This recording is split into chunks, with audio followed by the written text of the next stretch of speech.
The core of your life is your purpose.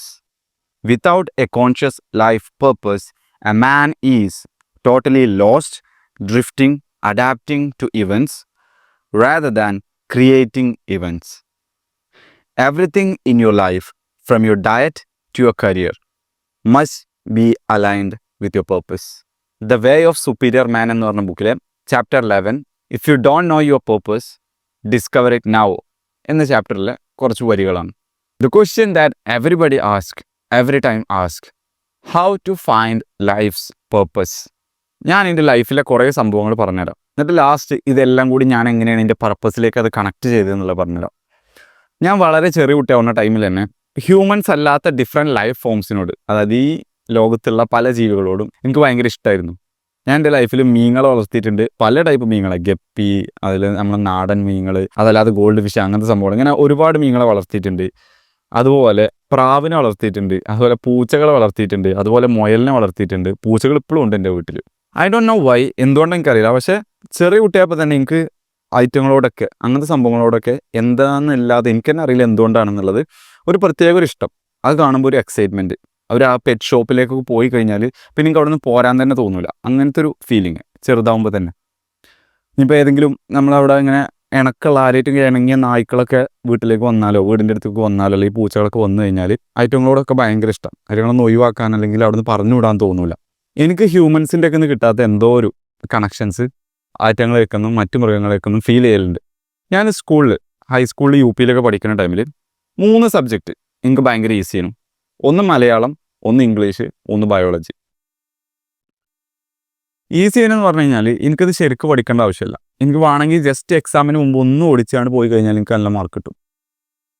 എനിക്ക് എന്താ പറയുക, ബാക്കിയുള്ളവരൊക്കെ ഇത് കഷ്ടപ്പെട്ട് പഠിക്കുമ്പോൾ എനിക്ക് ജസ്റ്റ് വായിച്ചാൽ മതി, സംഭവം മനസ്സിലാവും, എനിക്കൊക്കെ അറിയുണ്ടാവും. കാരണം എന്താ വെച്ചാൽ മലയാളത്തിലും ഇംഗ്ലീഷിലും എനിക്ക് ഏറ്റവും കൂടുതൽ ഉപകാരപ്പെട്ടൊരു സംഭവമാണ് ഇമാജിനേഷൻ, അതേപോലെ ക്രിയേറ്റിവിറ്റി.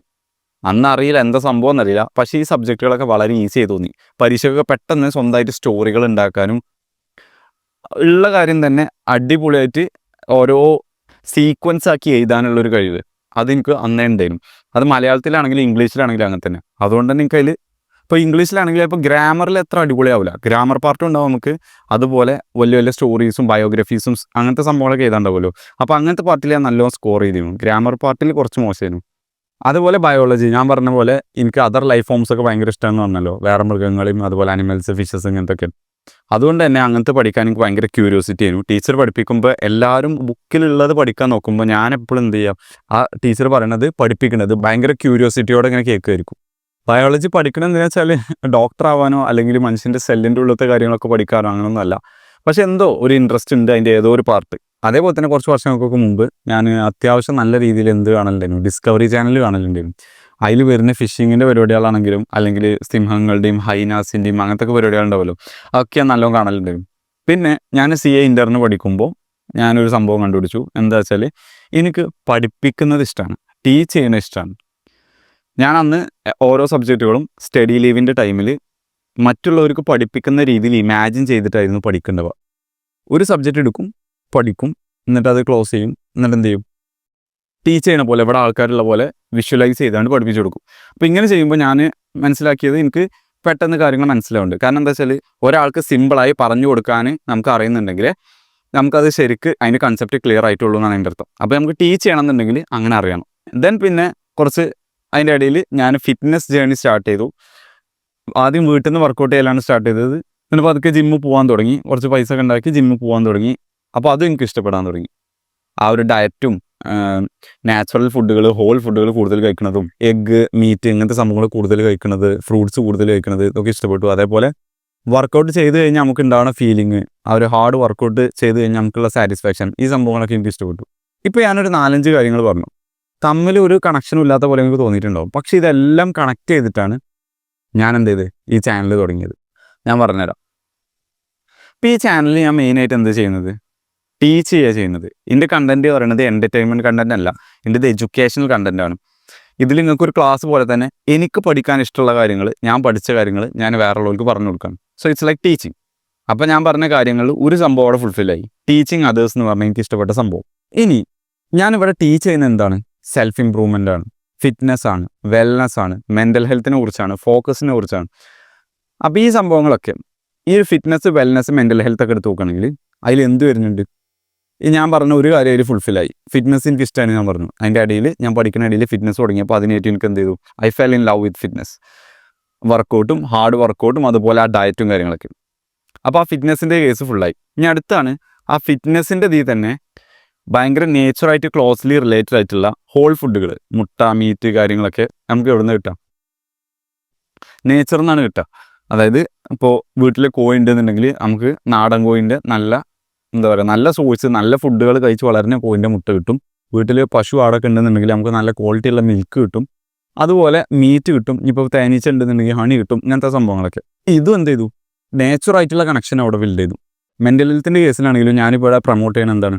ഒരു മരം കയറുക, അല്ലെങ്കിൽ വെയിലുള്ള ടൈമിൽ, സൺലൈറ്റ് ഉള്ള ടൈമിൽ പുറത്തേക്ക് ഇറങ്ങാം, കൂടുതൽ സൺലൈറ്റ് കൊള്ളാൻ ശ്രമിക്കുക, കൂടുതൽ ആൾക്കാരൊപ്പം ടൈം സ്പെൻഡ് ചെയ്യുക, മൃഗങ്ങളുടെ കൂടെ ടൈം സ്പെൻഡ് ചെയ്യുക, നേച്ചറിൽ ടൈം സ്പെൻഡ് ചെയ്യാന്നൊക്കെയാണ്, പെറ്റ്സിൻ്റെ കൂടെ ടൈം സ്പെൻഡ് ചെയ്യാനൊക്കെ. അപ്പോൾ അവിടെ എന്തായി? നമ്മുടെ പെറ്റ്സ്, ആനിമൽസ്, അതുപോലെ സോഷ്യൽ ആക്ടിവിറ്റീസ്. ഞാൻ പറഞ്ഞു, ഞാൻ എനിക്ക് പണ്ട് ഫിഷിങ്ങിൻ്റെ ഒരു ഭ്രാന്തൊക്കെ ഉണ്ടായിരുന്നു. അപ്പോൾ അതൊക്കെ എന്താണ്? സോഷ്യൽ ആക്ടിവിറ്റീസ്, അതുപോലെ നേച്ചറിൽ ടൈം സ്പെൻഡ് ചെയ്യണത്, ഇതൊക്കെ അതിൽ പെട്ടു. അതേപോലെ ഞാനിവിടെ കുറേ എന്തുണ്ട്, നമ്മളെ ഡോപ്പമിൻ, അതർ ന്യൂറോ ട്രാൻസ്മിറ്റേഴ്സ്, നമ്മുടെ സ്ലീപ്പ്, നമ്മളെ കോഗ്നിറ്റീവ് എബിലിറ്റി, അതുപോലെ നമ്മളെ മസിലിൻ്റെ ഹൈപ്പർട്രഫി, അങ്ങനത്തെ കാര്യങ്ങളൊക്കെ ബയോളജി റിലേറ്റഡ് ആയിട്ടുള്ള കുറേ ടോപ്പിക്കുകൾ ഇതിൽ പറയുന്നുണ്ട്. അപ്പോൾ അവിടെ എന്തായി? ബയോളജി വന്നു. ഞാൻ അനിമൽസിനെ കുറിച്ചും പറയുന്നുണ്ട്, അതുപോലെ അനിമൽസായിട്ട് റിലേറ്റഡ് ആയിട്ടുള്ള എവല്യൂഷണറി ടോപ്പിക്കുകൾ, അങ്ങനത്തെ സംഭവങ്ങളൊക്കെ പറയുന്നുണ്ട്. അപ്പോൾ അവിടെ ബയോളജി, അതേപോലെ സൈക്കോളജി, അങ്ങനത്തെ സംഭവങ്ങളൊക്കെ അവിടെ വന്നു കുറച്ച്. പിന്നെ അതേപോലെ ഞാൻ പറഞ്ഞൊരു കാര്യമുണ്ട്, എനിക്ക് മലയാളത്തിലും ഇംഗ്ലീഷിലും നല്ല മാർക്ക് ഉണ്ടായിരുന്നു. അത് എന്തുകൊണ്ടായിരുന്നു? അന്ന് ക്രിയേറ്റിവിറ്റിയും അതുപോലെ ഇമാജിനേഷൻ, അതുപോലെ സ്റ്റോറി ടെല്ലിംഗ് എബിലിറ്റി ഒക്കെ കൂടുതലുണ്ടെന്ന് എനിക്ക് തോന്നിയിരുന്നു. ആ സംഭവം എനിക്ക് ഇവിടെ യൂസ് ചെയ്യാൻ പറ്റുന്നുണ്ട്. ഇപ്പോൾ ഞാൻ സ്ക്രിപ്റ്റ് ഒക്കെ ഡിസൈൻ ചെയ്യുമ്പോൾ, ഒരു കണ്ടന്റ് ഡിസൈൻ ചെയ്യുമ്പോൾ അതിൻ്റെ കറക്റ്റ് സീക്വൻസിൽ ആൾക്കാർക്ക് ഏറ്റവും കൂടുതൽ ഇൻറ്ററാക്റ്റീവ് ആയ രീതിയിൽ, വാല്യൂ കൊടുക്കുന്ന രീതിയിൽ, എൻ്റർടൈനിങ് ആയ രീതിയിൽ, ഈവൻ എഡ്യൂക്കേഷൻ കണ്ടന്റ് ആണെങ്കിൽ പോലും അവർക്ക് അത്യാവശ്യം മനസ്സിലാവുന്ന രീതിയിൽ കൊടുക്കാൻ പറ്റുന്നുണ്ട്. വൈ? ആ ഒരു ഇമാജിനേഷൻ, ആ സ്റ്റോറി ടെല്ലിംഗ്, ആ ഒരു കഴിവുണ്ടായതുകൊണ്ട് തന്നെ. ഇപ്പോൾ ഞാൻ പറഞ്ഞ എല്ലാ കാര്യങ്ങളും എനിക്ക് ചെറുപ്പം തൊട്ടേ ഇൻട്രസ്റ്റിംഗ് ഉണ്ടാക്കിയ, എനിക്ക് എക്സൈറ്റ്മെൻറ്റ് ഉണ്ടാക്കിയ, എനിക്ക് പഠിക്കാൻ ഇഷ്ടമുണ്ടായിരുന്ന ആ എല്ലാ സംഭവങ്ങളും ഇപ്പോൾ ഞാൻ എന്ത് ചെയ്യുന്നുണ്ട്? അങ്ങോട്ടും ഇങ്ങോട്ടും ഒരു കണക്ഷൻ ഫോം ചെയ്തിട്ട് അതാണ് ഞാൻ യൂട്യൂബിലൂടെ പഠിപ്പിച്ചു കൊടുക്കുന്നത്. മനസ്സിലായോ? അപ്പോൾ ഇതുപോലെ എല്ലാവർക്കും എല്ലാവരുടെ ലൈഫിലും എന്തുണ്ടാവും? എക്സൈറ്റ്മെൻ്റ് ഉള്ള കുറേ സംഭവങ്ങളുണ്ടാവും. പക്ഷേ ഇത് നമുക്ക് അങ്ങനെ ഒറ്റയടിക്കാൻ നോക്കിയാൽ കണ്ടുപിടിക്കാൻ പറ്റില്ല. നമ്മൾ കുറേ യൂട്യൂബ് വീഡിയോ നോക്കി കഴിഞ്ഞാൽ നമുക്ക് കണ്ടുപിടിക്കാൻ പറ്റില്ല. എല്ലാവരുടെ ലൈഫിലും ഉണ്ടാവും. അത് നമ്മൾ ഇരുന്ന് ചിന്തിക്കണം. അപ്പോൾ ഈ സംഭവങ്ങൾ നമുക്ക് ഐഡൻറ്റിഫൈ ചെയ്യാൻ പറ്റി കഴിഞ്ഞാൽ ഒരു ക്രിസ്റ്റൽ ക്ലിയർ ആയിട്ട് ഇന്ന സംഭവം കിട്ടി, കാലകാലമായിമ വർക്ക് ചെയ്യുക എന്ന് പറയാൻ പറ്റില്ല. പക്ഷേ നമുക്കൊരു വേഗ് ഐഡിയ കിട്ടി കഴിഞ്ഞാൽ പിന്നെ നമുക്ക് എന്ത് ചെയ്യുക? ഒരു ഡയറക്ഷൻ കിട്ടി, പിന്നെ അതിൻ്റെ നേരെയാണ് നമുക്ക് പോകേണ്ടതെന്ന് മനസ്സിലാവും. ഞാൻ ഫസ്റ്റ് ഒരു സംഭവം വായിച്ചല്ലോ, the way of the superior man എന്ന് പറഞ്ഞ ബുക്കിലെ കുറച്ച് വരികൾ. അപ്പോൾ അതിലുണ്ടായിരുന്നൊരു സംഭവമാണ്, everything in your life from your diet to your career must be aligned with your purpose എന്ന് പറഞ്ഞ ഓർമ്മ ഉണ്ടോ? ഇപ്പോൾ ഞാൻ പറഞ്ഞ ഇതിൻ്റെ ഒരു സ്റ്റോറിയിൽ ഞാൻ കണക്ട് ചെയ്ത എല്ലാ കാര്യങ്ങളും കണക്ട് ചെയ്തപ്പോൾ ഞാൻ പഠിപ്പിച്ച് തരുന്ന സെൽഫ് ഇമ്പ്രൂവ്മെൻറ്റ് ഹാബിറ്റുകൾ, ഞാൻ ടീച്ച് ചെയ്യുന്ന സംഭവങ്ങൾ അതിൻ്റെ ഒരു കരിയറാക്കി എടുക്കുകയാണെന്നുണ്ടെങ്കിൽ, ഞാൻ യൂട്യൂബിലൂടെ ചെയ്ത് തരികയാണെന്നുണ്ടെങ്കിൽ അതിന് എനിക്കൊരു ഏണിംഗ് ഉണ്ടാവുന്നുണ്ട്. അപ്പോൾ അതൊരു കരിയറാക്കി കൺസിഡർ ചെയ്യുകയാണെന്നുണ്ടെങ്കിൽ അത് എന്തുമായി റിലേറ്റഡായി? എൻ്റെ പേർപ്പസുമായിട്ട് റിലേറ്റഡായി. അതേപോലെ തന്നെ ഞാൻ അവിടെ കഴിക്കുന്ന ഫുഡ് പോലും ഹോൾ ഫുഡുകൾ, കൂടുതൽ പ്രോട്ടീൻ റിച്ച് ആയിട്ടുള്ള, കൂടുതൽ ഫാറ്റ്, ആനിമൽ ബേസ്ഡ് ഫുഡുകൾ കൂടുതൽ കഴിക്കുകയാണെങ്കിൽ അതെന്തായി? അതുമായിട്ട് റിലേറ്റഡ് ആണ്. ഇപ്പോൾ from the diet to your career aligned with your purpose, ആ ഒരു സംഭവം അവിടെ വന്നതുണ്ടോ? ഇത് തന്നെയായിരിക്കും കാലാകാലം എൻ്റെ ലൈഫ് പർപ്പസ് എന്ന് എനിക്ക് പറയാൻ പറ്റില്ല. ചിലപ്പോൾ ഇപ്പോൾ ഇൻട്രസ്റ്റിംഗ് ആയ പല കാര്യങ്ങളും കുറച്ച് കഴിഞ്ഞാൽ ഇപ്പോൾ ഇൻട്രസ്റ്റ് പോകും. ഇപ്പോൾ ഇൻട്രസ്റ്റ് ഇല്ലാത്ത പല കാര്യങ്ങളും കുറച്ച് കഴിഞ്ഞാൽ ഇപ്പോൾ ഇൻട്രസ്റ്റ് വരും. അത് പറയാൻ പറ്റില്ല. പക്ഷെ ഇപ്പോൾ നമുക്ക് ചെയ്യാൻ പറ്റുന്നത് എന്താ? നമുക്കൊരു വേഗ ഐഡിയ നമ്മൾ ഉണ്ടാക്കിയെടുക്കാം, എന്നിട്ട് പിന്നെ അതിൻ്റെ നേരെ മൂവ് ചെയ്യാം. എന്നിട്ട് പോകുന്നതിനനുസരിച്ച് എന്തൊക്കെ മിസ്റ്റേക്കാണ് വരുന്നത്, എന്തൊക്കെ പുതിയ കാര്യങ്ങളൊക്കെ പഠിക്കുന്നത്, അതിനനുസരിച്ച് മാറ്റങ്ങൾ വരുത്തുക. ഇനി ഞാൻ നിങ്ങൾക്കൊരു പ്രാക്ടിക്കൽ സ്റ്റെപ്പ് പറഞ്ഞുതരാം, എങ്ങനെ നിങ്ങളെ പർപ്പസ് നിങ്ങൾക്ക് ഐഡൻറ്റിഫൈ ചെയ്യാൻ പറ്റും, എന്താണ് നിങ്ങൾ പെർസ്യൂ ചെയ്യേണ്ടത്, എങ്ങനെ നിങ്ങളെ പാത്ത് നിങ്ങൾക്ക് ഐഡൻറ്റിഫൈ ചെയ്യാൻ പറ്റും എന്നുള്ളത്.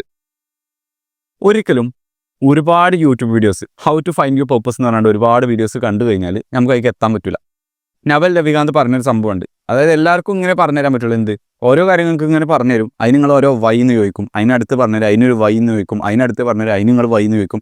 അങ്ങനെ പോകാനേ പറ്റുള്ളൂ. നിങ്ങൾക്ക് എന്താണുള്ളത് ബിക്കോസ് അതിൻ്റെ ബാക്കി നിങ്ങൾക്ക് അറിയുള്ളൂ. നിങ്ങൾക്ക് എന്താണോ ഇഷ്ടമുള്ളത് അത് നിങ്ങൾക്ക് അറിയുള്ളൂ. അത് ഒരാൾക്ക് ഒരു എന്താ പറയുക, ഒരു ടാബ്ലറ്റ് പോലെ അല്ലെങ്കിൽ ഒരു പ്രിസ്ക്രിപ്ഷൻ ആയിട്ട് നിങ്ങൾക്ക് തരാൻ പറ്റില്ല. അപ്പോൾ നിങ്ങളെ പർപ്പസ് എന്താണെന്നുള്ളത് അതിൽ എന്തൊക്കെ കാര്യങ്ങൾ റിലേറ്റഡ് ആണെന്നറിയോ? നിങ്ങൾക്ക് ഉണ്ടായ എക്സ്പീരിയൻസുകൾ, നിങ്ങളെ ചൈൽഡ്ഹുഡ് ട്രോമാസ്, നിങ്ങൾ പഠിച്ച പുതിയ കാര്യങ്ങൾ, എല്ലാം അതിൽ പെടുന്നുണ്ട്. നിങ്ങളുടെ ഇൻട്രസ്റ്റുകൾ അല്ലെങ്കിൽ നിങ്ങളെ പർപ്പസ് ഫോം ചെയ്യണില്ല. അതിൽ ജസ്റ്റ് നമുക്ക് പുറത്തുനിന്ന് ഒരാൾക്ക് ഒരു യൂട്യൂബ് വീഡിയോ ഉണ്ടാക്കിയിട്ട് how to find your purpose എന്ന് പറഞ്ഞാൽ നേരെ ഒരു സംഭവമൊക്കെയാണ് പറഞ്ഞുതരാൻ പറ്റില്ല. ഇപ്പോൾ ഒരു പ്രാക്ടിക്കൽ സ്റ്റെപ്പായിട്ട് ഞാൻ പറഞ്ഞുതരാം. ലൈഫിലുള്ള എല്ലാ സ്റ്റിമുലേറ്റിംഗ് ആയിട്ടുള്ള ആക്ടിവിറ്റീസൊന്നും ഒഴിഞ്ഞു നിൽക്കാം. എന്നിട്ട് എന്ത് ചെയ്യാം, നിങ്ങളുടെ റൂമെന്നല്ല ഒരു സംഭവമുണ്ട്. എന്താ വെച്ചാൽ നമ്മളെ തോട്ടിൻ്റെ വലുപ്പം നമ്മൾ നിൽക്കുന്ന എൻവയോൺമെൻറ്റിനനുസരിച്ചായിരിക്കും. നിങ്ങൾ കേട്ടിട്ടുണ്ടാവും, എനിക്ക് കറക്റ്റ് അതേപോലെ ഓർമ്മയില്ല. അതായത് ഇപ്പോൾ നമ്മളൊരു റൂമിൽ ഇരുന്നിട്ടാണ് ചിന്തിക്കണമെന്നുണ്ടെങ്കിൽ നമ്മളെ തോട്ട്സ് കുറച്ചുകൂടി കൺജസ്റ്റഡ് ആയിരിക്കും. അതേസമയം നമ്മളൊരു ഓപ്പൺ ഏരിയയിൽ പോയി ഇരുന്ന് കഴിഞ്ഞാൽ നമുക്ക് കുറച്ചുകൂടി വിശാലമായിട്ട് ചിന്തിക്കാൻ പറ്റും. അത് എനിക്ക് ശരിക്കും ഫീൽ ചെയ്ത സംഭവമാണ്. അതുകൊണ്ട് തന്നെ ഞാൻ സ്ക്രിപ്റ്റ് ചെയ്തുമ്പോൾ പുറത്ത് പോയിട്ടാണ് സ്ക്രിപ്റ്റ് ചെയ്തത്, കുറച്ചും കൂടി ഇമാജിനേഷൻ വരാൻ വേണ്ടിയിട്ട്. അപ്പോൾ എന്ത് ചെയ്യാം, എല്ലാ ടെക്നോളജീസും ഫോണും എല്ലാ സ്റ്റിമുലേഷനൊക്കെ മാറ്റി വെച്ചിട്ട് ഒരു ബുക്ക് എടുക്കുക, ഒരു പെന്നെടുക്കുക, എന്നിട്ട് പുറത്ത് പോയിരിക്കുക. ഒന്നില്ലെങ്കിൽ ബീച്ചിൽ, അല്ലാന്നുണ്ടെങ്കിൽ നിങ്ങൾ ഏതെങ്കിലും മരത്തിൻ്റെ അടിയിൽ, അല്ലാന്നുണ്ടെങ്കിൽ ഏതെങ്കിലും പാർക്കിൽ, അങ്ങനെ ഓപ്പൺ ആയിട്ടുള്ളൊരു സ്ഥലത്ത്. ഒരിക്കലും ഒരു റൂമിൻ്റെ ഉള്ളിലിരുന്ന് ചിന്തിക്കരുത്. കാരണം നിങ്ങളെ തോട്ട്സ് എന്തായിരിക്കും, കൺജസ്റ്റഡ് ആയിരിക്കും. എന്നിട്ട് അങ്ങനെ ഒരു ഓപ്പൺ സ്പേസിൽ ഇരുന്നിട്ട് എൻ്റെ ലൈഫിൽ ചെറുപ്പം തൊട്ട് എനിക്ക് ഓർമ്മയുള്ള പ്രായം തൊട്ട് എനിക്ക് ഏറ്റവും കൂടുതൽ എക്സൈറ്റ്മെൻറ്റ് ഉണ്ടാക്കുന്ന ആക്ടിവിറ്റീസ് എന്തൊക്കെ സംഭവങ്ങളാണ്. ആക്ടിവിറ്റീസ് എന്നല്ല, സംഭവങ്ങൾ. അത് എന്തും ആയിക്കോട്ടെ, ലിവിങ് തിങ്സ് ആയിക്കോട്ടെ, ഈ ടെക്നോളജി ആയിക്കോട്ടെ, കാർ ആയിക്കോട്ടെ, ബൈക്ക് ആയിക്കോട്ടെ, കോഡിങ് ആയിക്കോട്ടെ, ഡസൻറ്റ് മാറ്റർ. എന്താണോ നിങ്ങൾക്ക് ആ ഒരു എക്സൈറ്റ്മെൻറ്റ് ഉണ്ടാക്കുന്നത് അങ്ങനത്തെ സംഭവങ്ങൾ, അങ്ങനെ ഒരു 20 ലിസ്റ്റ് ചെയ്യാം ഒരു പേപ്പറിൽ അല്ലെങ്കിൽ ഒരു ബുക്കിൽ. ശരിക്കും ടൈം എടുത്ത് ചിന്തിച്ചിട്ട് ലിസ്റ്റ് ചെയ്യുക. അവിടെ ഒരു ഡിസ്ട്രാക്ഷൻ ഉണ്ടാകാൻ പാടില്ല, നിങ്ങളെ തോട്ട്സ് മാത്രമുള്ള അവിടെ. അങ്ങനെ ആ 20 ലിസ്റ്റ് ചെയ്തിട്ട് ടൈം എടുത്ത് സ്ലോ ആയിട്ട് ലിസ്റ്റ് ചെയ്തിട്ട് അത് ശരിക്കും അനലൈസ് ചെയ്യാം. എന്നിട്ട് അതിൽ നിങ്ങളെ ഏറ്റവും കൂടുതൽ ഫേവറേറ്റ് ആയിട്ടുള്ള 5 സെലക്ട് ചെയ്യുക. നിങ്ങളുടെ ലൈഫിൽ നിങ്ങൾ ഏറ്റവും കൂടുതൽ മുമ്പോട്ട് നയിക്കാനുള്ള, ഏറ്റവും കൂടുതൽ നിങ്ങളെ ഹാപ്പി ആക്കിയിട്ടുള്ള, അത് ചെയ്യുമ്പോൾ നിങ്ങൾക്ക് വേറെ ഒരു ചിന്തകളുമില്ല. നിങ്ങൾ അതിൽ മുഴുകിയിരിക്കണ പോലെ നിങ്ങൾക്ക് തോന്നി, നിങ്ങൾ ഓട്ടോമാറ്റിക്കലി ഫ്ലോ സ്റ്റേറ്റിലേക്ക് പോകുന്ന പോലെ തോന്നി. ഇപ്പോൾ ഞാൻ എക്സാമ്പിൾ പറയുകയാണെങ്കിൽ, ഇപ്പോൾ എനിക്ക് ഫിഷിങ് ഭയങ്കര ഇഷ്ടമായിരുന്നു. കുറച്ച് മുമ്പൊക്കെ ഞാൻ എപ്പോഴും ഫിഷിങ്ങിന് പോകലുണ്ട്. ഇപ്പോൾ ഭയങ്കര കുറവാണ്. കുറച്ച് പ്രായം മുമ്പ്, ആ ഒരു 10ാം ക്ലാസ് +1 ആ ഒരു ടൈമിലൊക്കെ ഇതിൻ്റെ ഫുൾ പിരാന്തായിരുന്നു. റോഡ് റീലെടുത്ത് ഇറങ്ങൽ, കുളത്തേക്ക് ചൂണ്ടലിട്ട് ഇറങ്ങലൊക്കെ എപ്പോഴും ഇതിൻ്റെ പുറകെ കയറും. അപ്പോൾ ആ ടൈമിൽ ചൂണ്ടലിടുന്ന ടൈമിൽ, ആ മീനൊക്കെ കുത്തുന്ന ടൈമിൽ വേറെ ഒരു തോട്ട്സ് ഉണ്ടല്ലോ, നമ്മളെ മൈൻഡ് ഫുൾ അതിലായിരിക്കും. അപ്പോൾ അതിൻ്റെ അർത്ഥം എന്താണ്, ആ ഒരു നമ്മളെ ഏറ്റവും അത് ക്ലോസ്ലി റിലേറ്റഡ്, നമുക്ക് വേറെ ഒരു ചിന്തയും വരുന്നില്ല, നമ്മൾ അതിന് വേണ്ടി മുഴുകിയിരിക്കുകയാണ്. അതുപോലെ നമുക്ക് വേറൊരു ചിന്തകളും ഇല്ലാതെ നമ്മൾ ഫുള്ള് മുഴുകിയിരിക്കണം. അത്രയും നമുക്ക് ഹാപ്പിനെസ് ഉണ്ടാക്കുന്ന, എക്സൈറ്റ്മെൻറ്റ് ഉണ്ടാക്കുന്ന, ചലഞ്ചിങ് ആയിട്ടുള്ള ആക്ടിവിറ്റീസ് ഉണ്ടാവും. അല്ലെങ്കിൽ ആക്ടിവിറ്റീസ് എന്നല്ല, എന്തെങ്കിലും ഉണ്ടാവും. അപ്പോൾ അങ്ങനത്തെ സംഭവങ്ങൾ ലിസ്റ്റ് ചെയ്യുക. എന്നിട്ട് അതിൽ ഏറ്റവും നിങ്ങൾക്ക് ഫേവറേറ്റ് ആയിട്ടുള്ള, ഏറ്റവും നിങ്ങൾ മുന്നോട്ട് നയിക്കുന്ന, ഏറ്റവും ഇമ്പോർട്ടൻ്റ് ആയിട്ടുള്ള 5 അതെടുക്കുക. എന്നിട്ട് ചോദിക്കുക, ഇതുകൊണ്ട്, ഇത് വെച്ചിട്ട്, ഇത് ഞാൻ പഠിച്ചിട്ട്, ഇത് ഞാൻ ചെയ്തിട്ട്, ഇത് വെച്ചിട്ട് നിങ്ങൾക്ക് വേറെ ഉള്ളവരെ എങ്ങനെ ഹെൽപ്പ് ചെയ്യാൻ പറ്റും. ഈ 2 സംഭവങ്ങൾ നിങ്ങൾക്ക് ഐഡൻറ്റിഫൈ ചെയ്യാൻ പറ്റി കഴിഞ്ഞാൽ നിങ്ങളെ പർപ്പസ് നിങ്ങൾക്ക് കിട്ടി, അതിനൊരു ഏണിങ്ങും നിങ്ങൾക്ക് കിട്ടി. മെയിൻ എയിം എന്ന് പറയുന്നത് നിങ്ങളെ പർപ്പസിൻ്റെ നേരെ നിങ്ങൾ പ്രവർത്തിക്കുക എന്നാണ്. അത് വെച്ചാണ്ട് ബാക്കിയുള്ളവരെ ഹെൽപ്പ് ചെയ്യാന്നാണ്. ഇങ്ങനെ ഹെൽപ്പ് ചെയ്ത് കഴിഞ്ഞാൽ പൈസയും അതുപോലെ ഫ്രീഡം ഒക്കെ എന്ത് ചെയ്യും, അതിൻ്റെ ഒരു സൈഡ് പ്രൊഡക്റ്റായിട്ട്, ബൈ പ്രൊഡക്റ്റായിട്ട് വരും. എന്ത് ചെയ്യാൻ ഒരു സിമ്പിളാക്കി പറഞ്ഞതാണ്. അപ്പോൾ പർപ്പസ് എന്ന് പറയുന്നത് നമ്മൾ ഒറ്റയടിക്ക് ഒരു വീഡിയോ കണ്ടാലോ അല്ലെങ്കിൽ ഒറ്റയടിക്ക് കിട്ടുന്നതല്ല, അത് പല ടൈമിലും മാറിക്കൊണ്ടിരിക്കും. പല ഇതളുകൾ പോലെയാണ് ഓരോ സംഭവങ്ങളും. ചിലപ്പോൾ കുറച്ച് കാലം ഇൻട്രസ്റ്റിംഗ് ആയിരിക്കും, പിന്നെ ആ ഇതൾ കൊയ്യുന്നതോടുകൂടി അതേപോലെ അതിൻ്റെ ഇൻട്രസ്റ്റ് പോവും, അടുത്തത് വരും. അത് കൊയ്യുന്നതോടുകൂടി അതിൻ്റെ ഇൻട്രസ്റ്റ് പോവും, അടുത്ത് വരും. അങ്ങനെ ലെയറായിട്ട് നമ്മൾ പുതിയതിങ്ങനെ അൺലോക്ക് ചെയ്ത് പോകണ മാതിരിയാണ് പർപ്പസ് എന്ന് പറയുന്നത്. അപ്പോൾ ഇത് സമയം എടുത്തുകൊണ്ട് ചിന്തിച്ച് ശരിക്കും എന്ത് ചെയ്യുക, ആലോചിച്ച് കണ്ടുപിടിക്കുക. എന്താണ് ലൈഫിൽ പെർസ്യൂ ചെയ്യാൻ ഉള്ളത്, അല്ലെങ്കിൽ പെർസ്യൂ ചെയ്യേണ്ടത് എന്നറിയാതെ എല്ലാവരും എന്താണോ പറയുന്നത് അതുപോലെ ചെയ്യുക, ബാക്കിയുള്ളവർ എന്താ ചെയ്യുന്നത് അതുപോലെ ചെയ്യല്ലോ വേണ്ടത്. ഓരോ ആൾക്കാരും ഡിഫറൻ്റ് ആണ്, ഓരോരുത്തരുടെ ഇൻട്രസ്റ്റും വ്യത്യാസമുണ്ട്, ഓരോരുത്തരുടെ പർപ്പസും ഡിഫറൻ്റ് ആണ്. അത് മനസ്സിലാക്കിയിട്ട് അതിനനുസരിച്ച് അലൈനായിട്ട് ജീവിക്കുക. Okay, I hope this video is helpful for you guys. See you in the next video.